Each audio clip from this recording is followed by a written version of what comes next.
Assalamualaikum warahmatullahi wabarakatuh. Sing labuan sing mbak ini. Semasnya budi. Budi? Pondok. Rencang pondok kan apa? Sekolah kamu di Bian.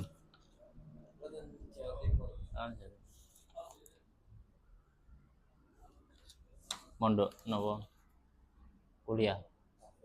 Oh tak. Tang budi. Oh tanya. Mbak ini ki. Kelasnya budi. Oh tang sur kira. Sama seti. Saya rotok ngidul gitu. Orang gandeng tas lurus. Pulang bian gitu. Teng Lasem teng Mbah Hamid. Kalau sarang.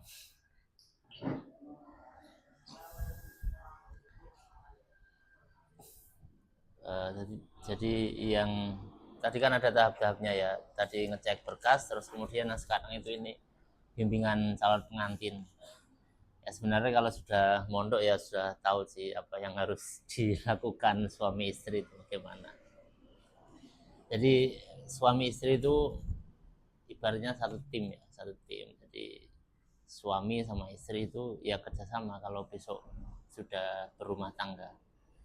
Kalau sekarang ya tetap masih ada jarak soalnya belum disahkan dengan akad, jadi harus tetap itu. Kalau ajarannya orang-orang zaman dulu itu sebelum nikah itu dianjurkan untuk memperbanyak amal, memperbanyak kebaikan. Kalau dulu ya istilahnya tirakat gitu. Bahkan ada yang diajarkan misalnya puasa Senin Kemis selama 1 bulan atau berapa gitu. Tapi ya sunnah. Atau kadang juga ada yang disuruh memperbanyak baca Al-Quran. Kalau di Jawa kadang malah ya sebelum nikah itu kadang sebelum acara itu wonten ada hataman itu, ada hataman. Kalau bisa ya baca sendiri, kalau nggak bisa ya orang lain nggak masalah. Yang penting itu ada kebaikan yang kita lakukan. Iya. Iya. Nah itu kan terus nikah itu ibadah yang panjang ya, panjang. Ya kalau samawa bisa seumur hidup ya kan, sehingga enak hidup bersama-sama itu kalau masing-masing tahu dan mengamalkan apa yang jadi kewajibannya, misalnya suami ya kita tahu arijalu qawwamuna 'alal nisa itu ya, memang jadi pemimpin sekaligus menafkahi perempuan, terus juga mengajari bagaimana biar perempuan dan anak-anaknya itu jadi orang baik. Ku angfusakum wa ahlikum naro itu kan kalau hubungan sama istri misalnya dalam bergaul komunikasi ya yang baik juga. Wa asiruhunna bil ma'ruf itu ya kita ngomongnya yang enak, misalnya memperingatkan ya jangan pakai kekerasan yang berlebihan. Memang misalnya nyambuk itu boleh tapi ya yang pelan lah, nyambuk manja gitu, ojo langsung disiksa itu nggak boleh. Nggak boleh ya mbak ya. Terus nanti perempuan juga ada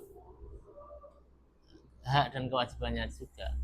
Kalau misalnya kita mau nyontoh ke Rasulullah itu kan ngendikane khairukum li ahli, jadi kalian suami istri pasangan itu termasuk orang yang keren, orang yang terbaik itu jika berperilaku sebaik mungkin kepada keluarganya.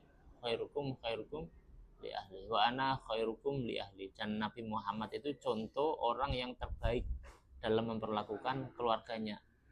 Jadi misalnya sampean kepengen istrinya atau suaminya gitu memuaskan ya diarahkan aja untuk meneladani Nabi Muhammad, sehingga walaupun sebelum nikah itu sudah mondok gitu misalnya ya, itu ya tetap belajar terus, kita tahu kan cari ilmu itu yang nggak terbatas sekolah, nggak terbatas mondok, tapi selamanya.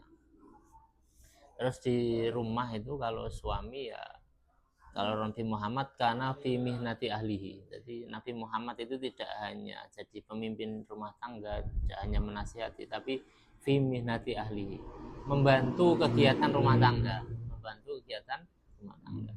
Misalnya sampean kerja di rumah, istri butuh bantuan ya pas pulang kerja ya dibantu.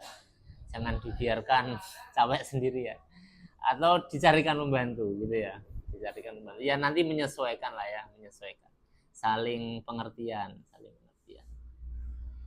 Kalau mbak-mbak juga, mbaknya juga punya kewajiban. Sebenarnya kan yang hadis terkenal itu kullukum ro'in wa kullukum mas'ulun an ro'iyatihi. Tapi itu ada kelanjutannya kan, wal mar'atu ro'iyatun fi baiti zaujiha wa mas'ulatun anhu. Mbak istri itu juga menjadi pemimpin di rumahnya suami dan besok juga akan dimintai pertanggungjawaban, sehingga istri itu ya rumahnya gimana biar tertata, biar nyaman, suami pulang kerja biar enak gitu kan misalnya. Terus anak juga diajari yang baik, misalnya jangan sampai misalnya ya kita sibuk sendiri main HP terus anaknya dikasih TV biar main sendiri, itu juga jangan. Itu jangka panjangnya soalnya kan kita mesti nikah di antara tujuannya ya adalah memperbanyak atau memiliki keturunan, ngoten nggih. Nah, kalau bisa ya keturunan kita itu sebisa mungkin lebih baik daripada kita. Kan cita-citanya orang tua itu punya anak yang lebih baik daripada orang tuanya. Ya itu juga diperlukan cara. Jadi sampean bisa meniru, oh, orang tua saya didik saya seperti ini. Itu bisa ditiru. Kemudian disesuaikan dengan zaman yang sekarang. Jadi tidak kaku, tapi juga ada inovasinya. Ada inovasi. Jadi kan kadang sekarang itu anak-anak nggak mau dikasih tahu mbah-mbahnya, orang tuanya, soalnya nggak sesuai. Mungkin niatnya sama-sama baiknya, cuma caranya yang beda gitu kan. Jadi orang tua zaman sekarang itu harus menyesuaikan. Usianya berapa? 25 mbak ya? Sama 25. Berarti udah ada kesamaan dalam umur. Biasanya dalam kedewasaan juga ya. Kadang kan kalau misalnya umurnya beda jauh itu ngomong dulu ya Pak ya. Ngasih tahu suaminya harus lebih dewasa soalnya memanjakan yang lebih muda gitu. Ya itu kira-kira yang bisa disampaikan dalam bimbingan kali ini. Ya, semoga manfaat. Ilmu itu bermanfaat jika diamalkan. Dan kita akan tetap ingat terus kalau kita ngamalkan. Kalau nggak diamalkan ya lupa. Kayak sholat itu kan kita ingat terus rukun-rukunnya dan lain sebagainya, itu karena praktek terus. Terus kalau bisa di rumah tangga itu punya kegiatan yang dilakukan bersama, punya komitmen gitu. Misalnya punya jadwal habis maghrib sama-sama ngaji deh gitu, sama-sama ngaji ya rutin tiap, kecuali halangan ya, habis maghrib gitu.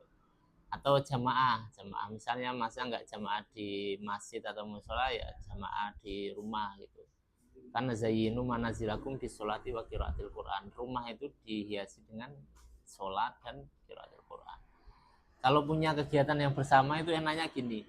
Misalnya mbaknya ngambek gitu misalnya ya. Tapi punya komitmen kegiatan itu harus dilakukan bersama. Kan tetap harus melakukan bersama.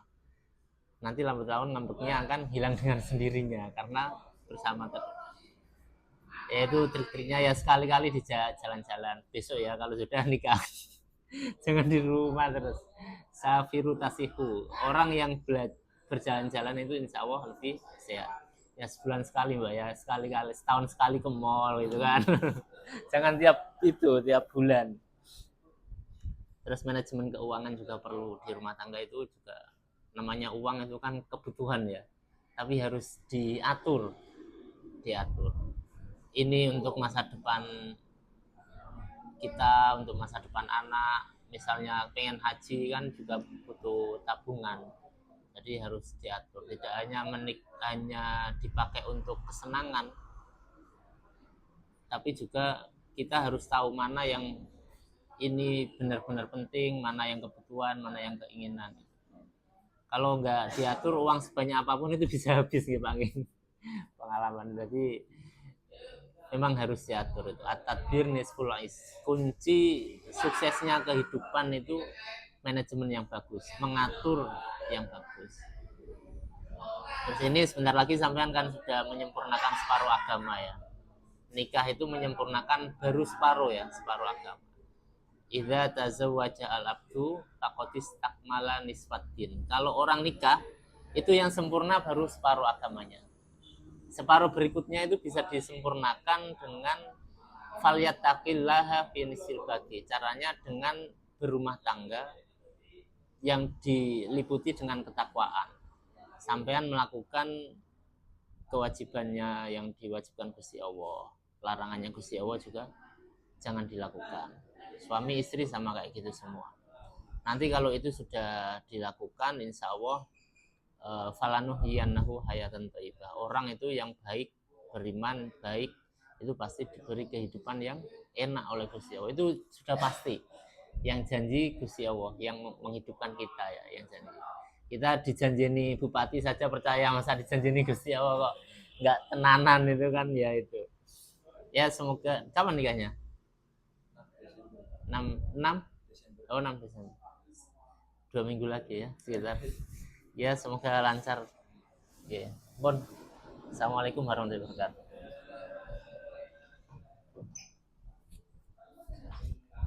Ya sampun.